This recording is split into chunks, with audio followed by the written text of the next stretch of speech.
율법 대 생명 그리고 안식이라는 제목으로 우리가 함께 말씀을 나누고자 합니다. 오늘 본문에는 두 가지 사건이 나옵니다. 첫 번째 제자들이 길을 내면서 밀 이삭을 자르는 사건이 첫 번째 사건이고, 두 번째 사건은 예수님께서 손이 오그라든 사람을 고치는 사건입니다. 이 두 가지 사건을 보면서 우리가 율법 안에 있는지 생명 안에 있는지, 그래서 우리는 안식에 대해서 어떻게 생각하고 있는지를 우리가 좀 고민했으면 좋겠습니다. 이 두 사건에 공통점이 있는데, 그 공통점은 바로 율법 안에 있는 바리새파 사람들 그리고 생명 안에 있는 예수님과 그 제자들의 한 가지 사건을 두고 대립하는 모습이 나옵니다. 그리고 또 두 번째 공통점은 그 모든 사건이 다 안식일에 이루어졌다는 것입니다. 이 두 가지 사건을 우리가 오늘 말씀을 좀 이해하는 데 도움이 되는 방법은 뭐냐면은, 안식일에 대해서 우리는 어떻게 생각하고 있느냐, 어떻게 보고 있느냐가 이 두 사건을 이해하는 데 도움이 됩니다. 안식일을 어떻게 보느냐에 따라서 바리새파 사람들과 예수님의 제자들이 서로 상반된 전혀 다른 반응들을 보입니다. 바리새파 사람들은 예수님과 예수님의 제자들이 하는 모습을 보고 잘못된 것을 지적을 하죠. 그리고 시비를 겁니다. 그리고 심지어는 예수님을 없앨 논의도 하게 됩니다. 예수님은 오히려 그들 가운데 안식일의 진정한 주인이 누구인지를 말씀해 주시고, 또한 생명이 얼마나 귀한 것인지를 그들 가운데 말씀하십니다. 저는 이거를 율법 안에 속해 있는 사람들을 뭐라고 얘기하면은 종교 행위를 하는 사람, 종교 생활을 하는 사람이다라고 얘기합니다. 자신 안에 생명이 없다면은 그 사람은 반드시 생명으로 행하는 것이 아니라 종교 생활로서 행할 수밖에 없는 것입니다. 종교 행위 안에, 종교 생활 안에 갇혀 있는 자들이 바로 율법으로만 생활하는 사람들입니다. 특별히 오늘 말씀 가운데 우리의 모습은 율법 안에 있는지 생명 안에 거하는지, 더 나아가서 우리가 진정한 안식을 우리가 누리고 있는지를 우리가 점검하고 그 안식을 누리는 시간들이 되었으면 좋겠습니다. 예수 그리스도는 하나님 나라의 복음을 전하러 오셨습니다. 그래서 마태복음 1장에서 요한이 잡혀가고 난 다음에 예수님께 뭐라 그러시죠? 하나님 나라가 가까이 왔다. 회개하여라, 복음을 믿어라 라고 말씀하십니다. 이 하나님 나라의 복음을 전하러 오셨습니다. 예수님이 선포하고 가르친 하나님 나라는 이 율법 학자와는 구별된 권위 있는 교훈이라고 1장 22절에서 나오고 있습니다. 아마도 이 바리새파 사람들이 예수님이 안식일 논쟁 가운데 접어든 이유는, 이 바리새파 사람들은 그 당시에 율법 학자들이 있었는데, 그들보다 예수님의 귀신을 쫓고 가르치시는 그 모습이 사람들이 보기에 더 율법 학자들보다 더 권위 있는 말씀이다, 가르침이다 라고 하니까 이 바리새파 사람들이 어떻게 하면 저 사람을 넘어뜨릴까, 어떻게 하면 꼬투리를 잡을까를 시작한 것이 바로 이 안식일 논쟁인 것입니다. 예수님이 하나님 나라에 선포하신 이 선포는 당시에 이 백성들의 지도자였던 바리새인들의 가르침과 충돌하는 가르침이었습니다. 그 대표적인 사례가 바로 오늘 같이 말씀을 읽었던 그 안식일 논쟁입니다. 그 결과 그들은 예수님께로 돌아온 것이 아니라 그들의 완악함 가운데 오히려 예수님을 죽이고자 논의하는 모습으로 끝이 납니다. 사랑하는 성도 여러분, 여러분에게 안식일이라고 하는 것은 어떠한 의미입니까? 저는 이 안식일이라고 생각할 때 제가 생명이 있기 전까지 율법 안에 매여 있을 때는 이 안식일이 하루의 그 날로 생각했습니다. 물론 그렇게 가르침도 받았고 그렇게 교육을 받았기 때문에 그렇습니다. 그래서 아마 그 한 2, 30년 이상 신앙생활 하시는 분들은 아마 기억하실 겁니다. 주일날 간식을 사러 마트에 가는 것을 막았습니다. 못하게 혼났습니다. 제가 그 중고등학교 때 그 주일학교 보조 선생님을 하고 있었는데, 아이들 간식을 토요일 날 못 사서 그 부랴부랴 일부 예배 끝나고 이제 간식을 사러 갔다 왔더니 선생님이 부장 선생님이 이제 앉혀놓고 일장연설을 엄청나게 혼났습니다. 어떻게 주일날 돈을 쓰는 그런 행위를 할 수 있느냐 해가지고 그것이 정말 큰일 나는 줄 알고 그때는 신앙생활했습니다. 제 친구 중에서는 어떤 친구도 있었냐면은, 우리는 주일을 거룩하게 보내야 돼, 안식일을 잘 지켜야 돼 하면서 자정이 될 때까지 아무것도 하지 않습니다. 그냥 가만히 있다가 그 시계가 자정을 딱 가리키는 순간 바로 밖으로 나갑니다. 나가서 PC방 가고 놀러 나가고, 야, 주일이 끝났으니까 이제 우리 마음대로 놀아도 되면서 그때 막 놀러 나가는 모습이 바로 저희의 고등학교 때, 중학교 때 모습이었습니다. 근데 우리가 좀 우스갯소리로 말씀을 드렸지만 지금도 우리가 그렇게 생각하고 그렇게 행동하고 있지 않나. 우리가 만약에 우리 안에 생명이 없다면은 우리는 율법으로 행할 수밖에 없는데, 그 율법으로 행한다면은 여전히 우리가 바리새인들처럼 그렇게 살아가고 있는 것입니다. 예수님을 믿는다라고 하지만 그 믿음은 말뿐인 믿음으로 끝날 수가 있는 것입니다. 여러분, 우리가 그렇게 말로서만 하는 믿음으로 끝나지 않기 바랍니다. 말로서만 하는 믿음으로 끝난다면은 만약에 우리가 거듭났어도 여전히 우리가 마당만 밟고 가는 사람들이고 하나님과 동행하는 삶이 아니라 부끄러운 구원 가운데 있기 때문에 우리가 그 믿음의 언어가 말로써 끝나는 것이 아니라 우리의 생활로서 나타나고 그것을 참된 안식을 누리기를 원합니다. 그래서 우리가 정말 매일매일 순간 가운데 하나님과 동행하고 하나님을 만나고 하나님이 너무 좋아서 살아가는 그러한 우리 함께하는 교회 성도님들 되시기를 바랍니다. 첫 번째 사건부터 좀 볼 텐데, 이 첫 번째 사건은 예수님이 어느 안식일에 제자들과 함께 밀밭 사이로 지나갑니다. 아까 우리 지금 2장인데 1장에서 예수님께서 귀신을 쫓아내시고 가르치실 때 사람들이 뭐라 그러죠? 율법 학자들보다 더 그 가르침이 권위가 있다라고 말합니다. 그러니까 바리새인들은 율법 학자로서 우리보다 더 권위 있다고 사람들이 따르는 그 모습이 꼴보기 싫은 거죠. 그러니까 예수님이 어떻게 하면은 그 율법들을 어길까를 지켜보고 있었겠죠. 근데 마침 안식일 날 제자들과 함께 밀밭 사이를 지나가면서 그 밀밭을 이삭을 자르는 모습이 나타납니다. 바리새인은 이때다 싶어서 그 모습을 보고 시비를 거는 것입니다. 마가복음 우리 2장 24절 말씀 같이 한번 읽어보겠습니다. 바리새파 사람이 예수께 말하였다. 보십시오. 어찌하여 이 사람들은 안식일에 해서는 안 되는 일을 합니까? 아멘. 무엇이라고 말하죠? 바리새인들이 어찌하여 이 사람들은 안식일에 해서는 안 되는 일을 합니까? 라고. 그 밀밭 사이로 지나가면서 이삭을 자르는 행위가 바리새파 사람들이 볼 때는 해서는 안 되는 일인 것입니다. 밀 이삭을 자른 것이 그 안식일 규정을 어겼다라고 이야기합니다. 왜냐하면은 왜 그것을 그냥 자를 수도 있는데라고 생각할 수 있지만 그 자르는 행위가 그들 가운데서는 추수하는 행위로서 보는 겁니다. 밀 이삭을 자르는 것, 그다음에 또 잔가지를 자르는 것, 나무 줄기 하나 자르는 것, 잎새를 하나 따는 것, 과일을 하나 따서 먹는 것, 이 모든 것들이 그들이 볼 때는 추수하는 행위로서 안식일을 기억하여 거룩하게 지키기 위해서는 일을 하면 안 되는데 지금 저 제자들은 일을 하고 있다. 안식일을 어겼다라고 합니다. 그들이 볼 때는 제자들은 안식일을 거룩하게 지키지 않았고 저 사람들은 지금 안식일을 어기면서 지금 행동하고 있다라고 이야기하는 겁니다. 여러분, 오늘날에도 유대인들은 여전히 그 안식일을 거룩하게 지키기 위해서 여러 가지 논의들을 합니다. 자주 말씀드리는 거지만 유대인들이 사는 아파트에는 엘리베이터가 1층부터 꼭대기층까지 닫힌 버튼도 누르면 안 돼요. 그냥 1층 열렸다 닫혔다, 2층 가서 열렸다 닫혔다, 3층 가서 열렸다 닫혔다. 만약에 제가 24층 산다면은 24층에서부터 1층 내려올 때까지 계속 기다려야 된다. 계단으로 올라가서도 안 되죠. 계속 기다리죠. 열렸다 닫혔다 하는 것들이 올 때까지 기다렸다가 그것을 타고 또 1층부터 24층까지 올라가는 것이 열렸다 닫혔다 하는 것을 계속 기다려야 됩니다. 그 일들을 하고 있는 것이 오늘날도 유대인들이 그렇게 하고 있습니다. 이메일을 확인하면서 하는 것이 일을 하는 것이냐 안 하는 것이냐, 그런 논쟁을 하고 그런 고민을 하고 있는 것이 오늘날에도 유대인들이 그러고 있다라고 하는 겁니다. 만일 오늘날 우리 교회들도, 특별히 우리 교회도 구약처럼 안식일을 지켜야 한다면은 지금 교회에 나올 수 있는 사람이 단 한 사람도 없습니다. 그 이유가 뭐냐면은 우리가 안식일 날 걸어서는 안 됩니다. 많이 걸어서는 안 되죠. 그 걸어야 되는 규정이 있는데 한 900m 정도, 1km가 채 안 되는 거리만 걸어서 이동을 할 수 있습니다.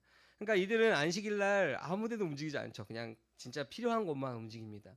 근데 저희 집만 해도 여기서 한 3km 정도, 3km 이상이 떨어졌는데 1km 반경 안에 사시는 분들이 지금 제가 봤을 때 아무도 없는데 구약처럼 안식일을 지킨다면은 우리가 교회에 나와서 예배를 함께 할 수 있는 사람들이 아무도 없을 것입니다. 물론 우리가 우스갯소리로 이야기하는 거지만 이것이 마냥 우스운 소리만은 아닙니다. 제가 부교육자 사역을 할 때 한번 담임 목사님께 크게 혼난 적이 있습니다. 근데 그 혼난 이유가 뭐였냐면은 투블럭이라고 하는 머리를 깎았을 때, 그러니까 옆에 머리를 이렇게 깎았을 때 목사님이 데리고 와가지고 그 레위기 말씀을 보여주면서 머리를 돌려 깎지 말라 그랬는데 너 목사가 그러면 되냐? 그래서 제가 너무 황당해가지고 목사님 며칠 전에 저랑 선짓국 먹지 않았습니까? 라고 얘기했거든요. 그러니까 그 목사님이 그거랑 이거랑 다른 거다. 라고 얘기하는데 물론 우스갯소리지만 우리가 그렇게 어리석게 우리가 지금도 율법 안에서 속해 있다면 우리 안에 생명이 없다면 그렇게 우리가 신앙생활을 하고 있는 것입니다. 안식일을 거룩하게 지키기 위한 좋은 의도로 된 그 규정들이 또 다른 율법이 되어서 그 본질을 잃어버리는 모습이 되는 것입니다. 본질이 아니라 그 비본질적인 것들에 더 집중하는 것입니다. 우리 안에도 생명이 없다면은 우리는 본질적인 것보다 비본질적인 것에 더 집중하는 모습으로 살아갈 것입니다. 이런 바리새파 사람들에게 예수님께서 바로 다윗의 이야기를 들려주십니다. 사무엘상 21장 1절에서 10절에서 보면은 예수님이 하신 이야기의 배경이 나오는데 다윗은 노베 제사장 아비멜렉에 가서 떡을 5개 달라라고 이야기합니다. 그때 제사장 아비멜렉이 뭐라 하냐면은 보통 우리가 먹을 수 있는 떡이 없습니다. 대신 진설병만 있습니다. 라고 얘기합니다. 근데 다윗은 그건 제사장이 먹는 거니까 우리가 배고파도 괜찮으니까 두십시오라고 한 것이 아니라 그것을 달라라고 얘기합니다. 다윗은 제사장 외에는 먹지 못하는 그 진설병을 달라고 해서 자기만 먹었을 뿐만 아니라 자기와 함께 다니는 부하들도 그것을 같이 먹었습니다.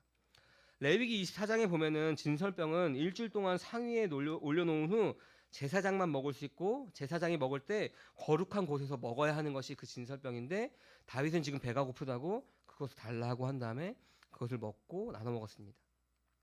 근데 이스라엘 사람들이 생각할 때 다윗은 굉장히 위대한 왕이죠. 굉장히 위대한 왕인데 그 다윗도 그렇게 행하였다라고 이야기하는 겁니다. 우리가 자유와 방임은 다른 거지만 이 경우에 다윗이 하나님의 사람으로서 그런 자유로운 행동을 할 권위를 갖고 있듯이 예수님의 제자들도 그 이삭을 잘라 먹을 수 있는 자유가 있다라고 이야기합니다. 우리가 그 근거를 어디서 볼 수 있냐면은 오늘 말씀 27절과 28절에서 말하고 있습니다. 우리 같이 한번 읽어볼까요? 그리고 예수께서는 그들에게 말씀하셨다. 안식일이 사람을 위하여 생긴 것이지 사람이 안식일을 위하여 생긴 것이 아니다. 그러므로 인자는 또한 안식일의 주인이다. 아멘. 안식일이 사람을 위해서 생긴 것이지 안식일을 위하여서 사람이 생긴 것이 아니다라고 말씀하십니다. 이게 다른 종교와는 다른 종교들하고는 굉장히 다른 점이죠. 사람을 위해서 안식일이 생겼다. 여러분 우리가 이제 4월 10일 날 이따 광고하겠지만 봄 야유회를 준비하고 있습니다. 그럼 예를 들어서입니다. 근데 우리가 봄 야유회를 가는 목적이 여러분 무엇일까요? 그냥 다른 데도 다 그렇게 가니까 우리도 한번 가시죠. 이게 아니라 봄 야유회를 가는 목적이 우리 안에 더 서로 친밀해지고 더 하나 되기 위해서 봄 야유회를 저는 그렇게 생각합니다.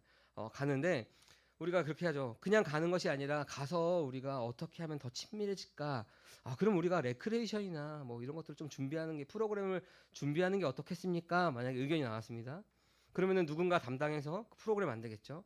근데 그 프로그램 만드는 사람이 너무나 열심히 있어가지고 그 프로그램에 집중을 합니다. 프로그램에 집중하다 보니까 우리가 야외를 가는 본질적인 목적인 하나가 친밀해지고 하나 되는 것이 아니라 이 프로그램, 이 레크레이션을 잘하기 위한 열심히 하기 위해서 막 사람들을 끌어당기고 막 강요하고 강조하고 하다 보면은 이게 하나가 되는 것이 아니라 분리가 되겠죠.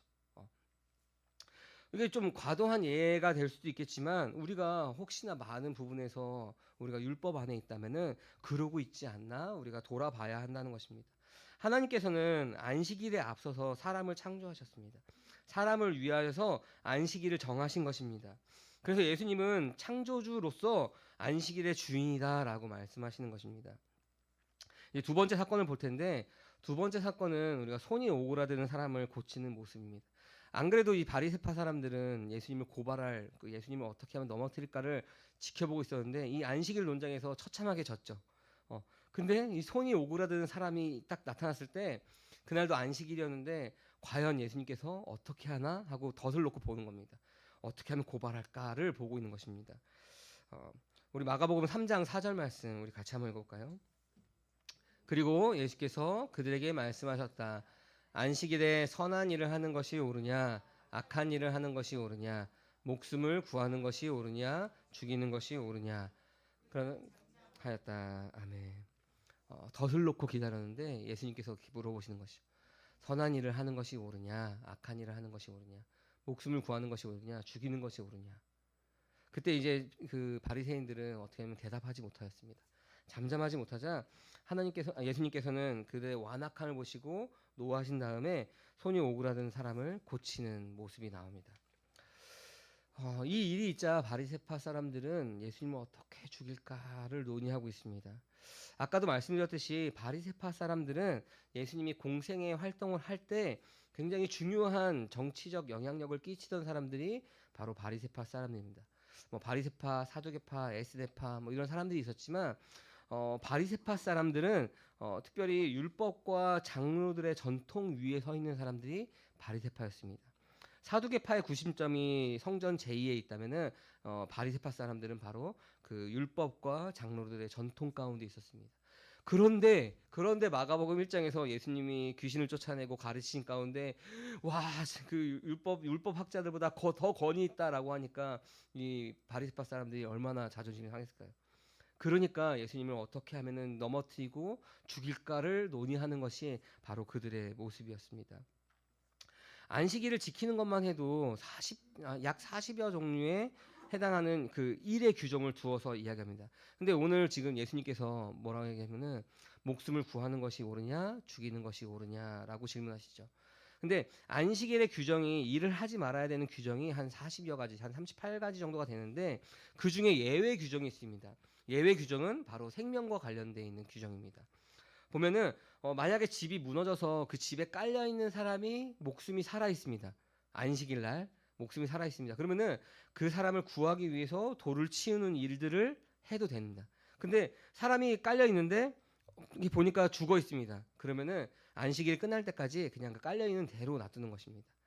좀 웃기죠. 근데 그 사람들은 그렇게 안식일을 어떻게 하면 지킬까를 그렇게 지키는 것입니다. 만약에 사람이 환자가 목숨이 위중한 환자면은 안식일 날 치료해도 됩니다. 근데 그냥 단순히 감기 환자나 목숨하고 생명하고 연관이 없으면은 안식일이 아파 죽을 것 같아도 안식일이 지날 때까지 가만둡니다. 근데 이 바리새파 사람들이 그러한 규정을 가지고 있는 사람들이 예수님께서 생명의 위협이 없는 손 마른 자를 그러니까 손이 오그라든 사람들을 고침으로써 그 예수님은 안식일을 범했다라고 생각합니다. 근데 예수님이 그렇게 물었죠. 목숨을 구하는 것이 옳으냐 죽이는 것이 옳으냐라고 물어볼 때 그들은 아무 대답도 하지 못하는 것입니다. 선한 일을 하는 것이 옳으냐 악을 행하는 것이냐 말하는 그 예수님의 질문을 여러분 우리 가운데 적용해서 잘 생각해 보시기 바랍니다. 이 바리새인들은 안식일에 선한 일을 행한 그 예수님을 비난하고 더 나아가서 예수님을 죽이기로 논의합니다. 그들은 그 악한 일을 저지르고 있는 것입니다. 예수님께서는 그들의 악함을 보시고 그 악한 일을 저지르는 걸 보시고 탄식하고 계시는 것입니다. 여러분 우리가 지금 안식일에 일어난 두 가지 사건, 바로 밀 이삭을 자른 사건과 손이 오그라든 사람을 고치는 사건, 그 안식일 논쟁을 보고 있습니다. 우리는 이 일을 통해서 오늘 말씀의 제목처럼 율법 대 생명, 율법이냐 생명이냐의 이야기를 나누고 있는 것입니다.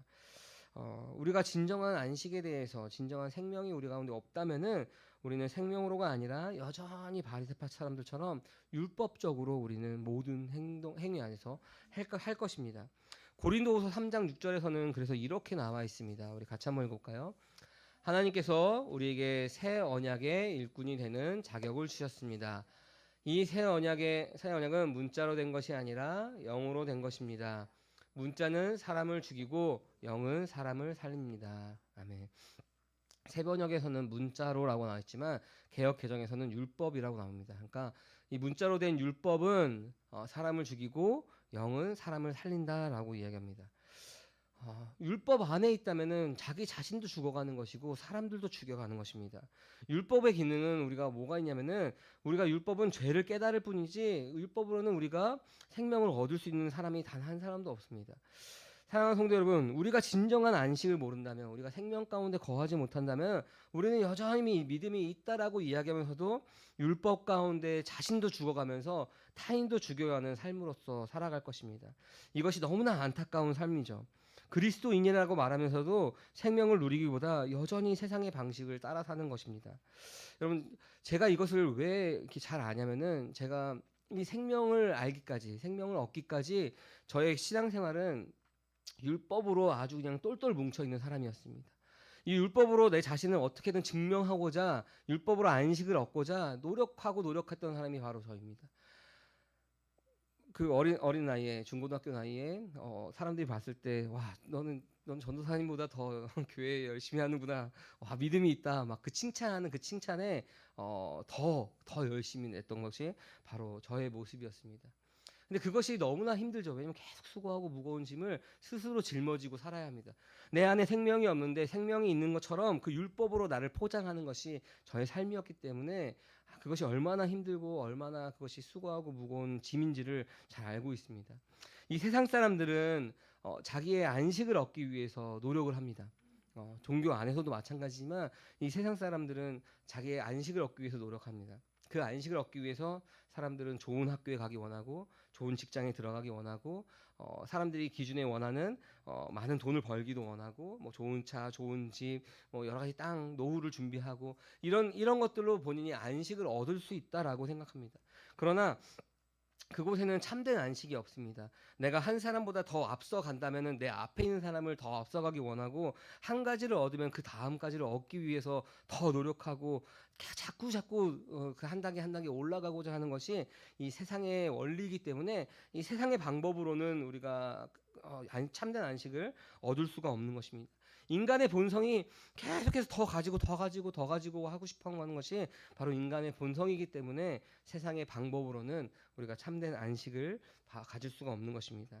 그런데 문제는 교회 안에서도 그러한 모습으로 안식을 얻고자 하는 사람들이 있는 것입니다. 야고보서 말씀에서는 그래서 이런 모습을 세속화되었다. 그래서 세속화를 주의하라라고 이야기하고 있습니다. 저는 아까 말씀드렸던 것처럼 다른 말로 이것을 종교 생활이라고 얘기합니다. 종교인이라고 얘기합니다. 많은 사람들이 자기 방법으로 안식을 얻고자 그 종교에 몰입하고 있는 것입니다. 믿음이라고 말하는 우리가 그것을 포장하여서 종교 안에서 나만의 방법으로, 세상의 방법으로 안식을 얻고자 하는 것입니다. 근데 그 모습이 때로는 타인에게 모범이 되기도 하죠. 모범으로 보이기도 하죠. 왜냐면 저의 모습이 그랬기 때문에 사람들이 저는 제 안에 생명이 없어서 그 공허함 때문에 어떻게 하지 하고 그 다른 목사님들 사역자들이 이야기하시는 그것들을 교회 안에 있는 모든 예배들을 참석하면서 그것을 얻고자 노력했는데 노력해도 그 안에 채워지지 않은 공허함이 있는데 사람들은 그 노력하는 저의 모습을 보고 와 믿음 있다 칭찬하는 겁니다. 좀 아이러니하죠. 와 믿음 있다 칭찬하니까 나중에 어떻게 되냐면은 그 믿음을 그 사람들의 기대를 저버리기 쉽지 않아서 더 그것에 몰두하게 됩니다. 더 몰두하면 몰두할수록 내 안에 생명이 없음을 너무나도 공허함을 발견하게 되는데 그것을 놓을 수가 없죠. 왜냐면 그걸 놓아버리면은 진짜 아무것도 없는 것 같고 그마저 사람들이 저를 보는 시선마저도 달라질 것 같으니까 그것에 끝까지 몰두하면서 그것에 열심을 내는 것이 바로 저의 모습이었기 때문에 알고 있습니다. 그러한 열심히 내는 모습이 타인의 모범이 되기도 합니다. 하나님은 없고 자기만 있지만 그 모습이 누구보다도 열심이기 때문에 그렇습니다. 하나님 없이 자기를 세우고자 하는 그 사람들의 삶은 바로 수고하고 무거운 짐을 지고 살아가는 것입니다. 괜찮은 사람처럼 보여야 하기에 그의 삶에는 진정한 안식이 없습니다. 끊임없이 수고하고 노력하는 율법으로 채우려고자 하는 것이 그들의 모습입니다. 율법에 매여서 살아갑니다. 수고하고 무거운 짐을 지고 살아갑니다. 수고하고 무거운 짐지자들아 다 내게로 오라 내가 너희를 쉬게 하리라라고 하는 그 말씀은 그냥 옆에 있는 사람의 말씀이지 여전히 나는 그 수고하고 무거운 짐을 다시 짊어지고 오히려 옆에 있는 사람의 짐까지 짊어지고 가는 것이 그들의 율법 안에 있는 사람들의 모습입니다. 그런 자들은 종교, 율법이라고 말하는 것은 자신의 근심을 극복하는 도구로서 쓰여지게 됩니다. 자신의 절망을 극복하는 도구로서 그 율법과 종교가 사용되게 됩니다. 자신 안에 하나님이 없어서 그 공허함을 채우고자 애쓰는 도구가 바로 그 율법과 종교인 것입니다. 스스로 영생에 이르고자 스스로 노력하는 것이 바로 그들의 모습입니다. 얼마나 안타까웠을까요? 제가 만약에 그때 저를 만난다면은 승호야, 너무나 수고하고 무거운 짐을 지고 있는구나. 다 내려놔도 상관없어. 지금의 제가 그때 고등학교 때 그 열심을 내던 저의 모습에 저한테 가면은 그렇게 이야기할 것 같습니다. 다른 사람들의 보는 시선, 그 율법으로 채우고자 하는 그 공허함, 야, 너 그거 그냥 너무나 고생하고 있다. 그거 안 해도 돼. 하면서 그 당시에 저에게 이 복음을 전하겠죠. 여러분 너무나 안타까운 삶이었습니다. 믿는다라고 하면서 여전히 자기 자신 안에 있습니다. 입술로만 고백하지만 그 안에 생명이 없었습니다. 진정한 자유가 그 안에 없었습니다. 여러분 우리의 모습도 혹시나 그러한 모습으로 살아가고 있지 않나 우리가 돌아봤으면 좋겠습니다. 진리를 알지니 진리가 너희를 자유케 하리라라고 하는 그 요한복음에서 말씀하시지만 여전히 인간들은 자기 생각과 행동으로 종교의 율법 아래서 수고하면서 애쓰고 살아갑니다. 기독교라는 탈을 쓰고 있으니까 더 안타깝고 더 속상한 일입니다. 이 종교적 율법은 스스로 그것을 행하여서 완전해지고자 하나 완벽하게 완전해질 수 없습니다. 그러나 그것을 완전을 추구하죠. 완벽을 추구하죠. 완벽을 추구하다 보니까 어떤 일이 벌어지냐면은 자기 자신에게도 철저하게 그 완벽을 추구하면서 질책합니다. 근데 이것이 나한테만 손가락질 들어오는 것이 아니라 내가 종교적으로 완벽해야 되고 율법적으로 완전해야 되니까 이것을 누구한테도 향할까요? 옆에 있는 다른 사람, 그렇게 행하지 못하는 다른 사람에게도 그 율법의 잣대가 향하게 되는 것입니다. 그러니까 율법은 자기도 죽이고 타인도 죽이게 되는 것입니다. 여러분 잘 아시는 것 같이 그 율법의 열심으로는 완전하여질 사람은 단 한 사람도 없습니다. 율법의 요구를 온전히 충족시킬 수 있는 사람은 단 한 사람도 없습니다. 어떤 사람도 그 율법의 의로는 완전하여지지 못하는 것입니다. 열심히 있는 종교인이 될수록 열심히 있는 종교 생활을 할수록 자기 자신을 사망으로 이끌고 가며 다른 사람까지 억지로 그것 가운데 굴복시키려고 하는 것입니다. 그래서 고린도후서 3장 6절에서 이 문자 율법은 사람을 죽이고 영은 사람을 살린다라고 하는 것입니다. 새로운 계명을 지키는 것으로 우리가 새로워지는 것이 아니라 생명을 얻는 것이 아니라 새로운 존재가 돼야지만 우리가 새로운 변화가 돼야지만 우리가 가능한 것입니다. 그래서 예수님께서 이 땅 가운데 오셨고 물과 피를 흘리심으로 말미암아 우리가 그것을 믿음으로 말미암아 우리 옛사람이 우리가 새 사람으로 되었습니다. 존재의 변화가 일어났습니다. 우리 옛사람에서 새 사람이 되는 것입니다. 진노의 자녀에서 하나님의 자녀로, 죄의 지배에서 하나님이 통치하는 자로서 살아가는 것입니다. 이것이 우리가 바리새인들이 이야기하는 교리와 전통 그리고 장로들의 유산을 초월하는 생명의 역사가 그 안에 있는 것입니다. 여러분 그리스도인이 된다는 것은 새로운 종교가 아니라 율법이 아니라 새로운 존재가 되는 것이며 아들의 생명을 얻고 그 생명으로 살아가는 것이 바로 그리스도인인 것입니다. 이것이 어려운 것 같지만 어렵지 않습니다. 왜냐하면 우리가 무엇인가 노력해서 그리스도인이 되는 것이 아니라 이미 이루어 놓으신 그 사건을 우리가 믿음으로 받아들이기만 하면 되는 것입니다. 갈라디아서 5장 1절 말씀 우리 같이 한번 읽어볼까요? 그리스도께서 우리를 해방시켜 주셔서 자유를 누리게 하셨습니다. 그러므로 굳게 서서 다시는 종살이의 멍에를 매지 마십시오. 아멘. 여러분 오랜 시간 노예로서 살아왔습니다. 죄의 노예, 진노의 자녀로서 살아왔습니다. 그런데 그 자유가 그 노예에서의 해방이 우리 가운데 선포되었습니다. 여러분 근데 선포되었을 때 자유할 수 있는 사람은 누군가요? 그 선포된 사실을 믿고 더 이상 그 종살이의 멍에를 매지 않는 사람이 자유한 사람으로 살아갈 수 있는 것입니다. 근데 그 선포가 이루어졌는데 설마 우리가 지금까지 그렇게 살아왔는데 그 일이 벌어지겠어? 평생을 그렇게 살았는데 하고 스스로 종살이의 멍에를 매는 겁니다. 그 말씀을 믿지 않고 여전히 그 종살이의 멍에를 매는 것입니다. 그런 자에게는 그 자유가 없는 것입니다. 하나님께서 그의 아들을 보내주셨습니다. 예수님 십자가에서 물과 피를 쏟으셨습니다. 그 이유가 바로 우리의 죄의 문제를 해결하기 위해서 있습니다. 그 사실을 믿는 자, 그 사람들에게는 우리 옛사람이 그리스도와 함께 죽었음을, 그리고 우리가 새 사람이 되었음을, 이전 것은 지나갔으니 보라 새 것이 되었도다라고 하는 그 사건이 우리의 사건이 되는 것입니다. 그것을 우리가 예수님은 어떻게 내가 십자가의 못을 박아서가 아니라 그 사건을 그냥 믿음으로 그 옛사람이 그리스도와 함께 죽었다라고 하는 것입니다.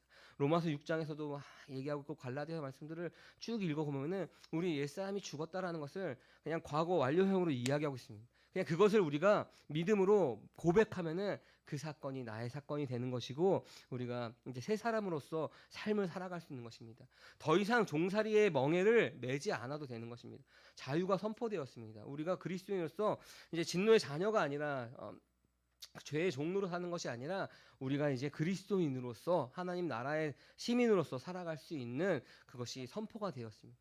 그것을 믿음으로써 우리는 가질 수가 있는 것입니다. 율법 안에서 안식을 찾는 것이 아니라 생명 안에서 우리가 안식을 찾을 수가 있는 것입니다. 그 아들의 힘을 입어서, 그 아들의 피를 흘리신 그 아들의 힘을 입어서 우리가 파레시아라고 말하죠. 하나님 앞으로 나아갈 수 있는 담대함을 가졌습니다. 하나님 품 안에서 진정한 안식을 우리가 누릴 수 있는 것입니다. 그래서 이 안식을 위해서 사람이 창조된 것이 아니라 사람을 위해서 이 안식일을 만들었다라고 하는 겁니다. 우리가 그 하나님 품 안에서 진정한 안식을 얻기 위해서 하나님께서 안식을 주셨다라고 하는 겁니다. 이 참된 안식은 생명을 가지고 그 삼위의 하나님의 사귐 가운데 우리가 참여하는 것입니다. 이 구약의 안식일의 계명은 안식일의 주인인 예수 그리스도로 인하여서 완성되었습니다. 우리가 그 생명을 가지고 그의 사귐 가운데 하나님 품 안에 들어갈 때 우리는 그 안식을, 참된 안식을, 우리가 수고하고 무거운 짐을 다 내려놓고 이제 그 안식을 우리가 누릴 수 있는 것입니다. 그 안식을 누리는 것이 단순히 주일 하루를 어떻게 우리가 우리 힘으로 지켜서 안식을 얻는 것이 아니라 날마다 매 순간순간 우리의 매일의 삶 가운데 그의 아들의 그리스도를 통하여서 우리가 그 사귐 가운데 들어갈 때 그 하늘의 안식을 우리가 누릴 수가 있는 것입니다. 여러분, 율법으로서가 아니라 생명으로 말미암아 참된 안식을 누릴 수가 있는 것입니다. 여러분, 우리가 그 율법 안에서 여전히 수고하고 무거운 짐진자로서 여러분 살아가고 있습니까? 그것을 우리가 오늘 말씀 가운데 하나님께서 말씀하실 때 율법 가운데 지키려고 했던 나의 모든 노력들을 다 내려놓으시고 이미 이루어진 그 사건을 우리가 믿음으로 생명 가운데 참된 안식을 누리면서 살아가는 함께하는 교회 모든 성도님들 되시기를 주님의 이름으로 소망합니다. 아멘. 이 시간 우리 함께 들은 말씀을 기억하면서 우리 함께 기도하기 원합니다. 율법이 아닌 생명으로 우리가 매일의 삶 가운데 그리스도 안에서 참된 안식을 누리게 하옵소서.